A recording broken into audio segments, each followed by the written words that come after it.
কলকাতা ভারতের সাংস্কৃতিক রাজধানী, কালচারাল ক্যাপিটাল অফ ইন্ডিয়া। অনেক বছর আগের কথা, গঙ্গার তীরে এক শহর জন্ম নিল, নাম কলকাতা। এক সময় এটি ছিল ব্রিটিশ ভারতের রাজধানী। ইংরেজরা এখানেই তাদের অফিস, আদালত, ব্যবসা সব কিছু গড়ে তুলেছিল। কিন্তু সময়ের সঙ্গে সঙ্গে কলকাতা শুধু প্রশাসনের নয়, হয়ে উঠল সংস্কৃতির প্রাণকেন্দ্র। দিন গড়িয়ে এলো এক নতুন সময়। এ শহরের আকাশে ভেসে উঠল রবীন্দ্রনাথের গান, বঙ্কিমচন্দ্রের উপন্যাস, নজরুলের কবিতা, সত্যজিৎ রায়ের সিনেমা। প্রতিটি অলিতে গলিতে যেন লুকিয়ে আছে সাহিত্য, সঙ্গীত আর শিল্পের গন্ধ। কলকাতায় জন্ম নিয়েছিলেন রবীন্দ্রনাথ ঠাকুর, যিনি ভারতের প্রথম নোবেল জয়ী। তার সৃষ্টি গীতাঞ্জলি আজও সারা বিশ্বের মানুষকে মুগ্ধ করে। বঙ্কিমচন্দ্র চট্টোপাধ্যায় লিখেছিলেন বন্দে মাতরম, যা পরে ভারতের জাতীয় গান হয়ে উঠেছিল।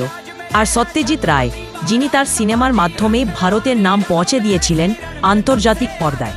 এখানে শুধু সাহিত্য আর সিনেমা নয়, দুর্গাপূজা, বইমেলা, থিয়েটার, চিত্র প্রদর্শনী, সঙ্গীত উৎসব, সব কিছুতেই আছে এক অনন্য প্রাণ। কলকাতার মানুষ সংস্কৃতিকে শুধু ভালোবাসে না, তারা তা বাঁচে।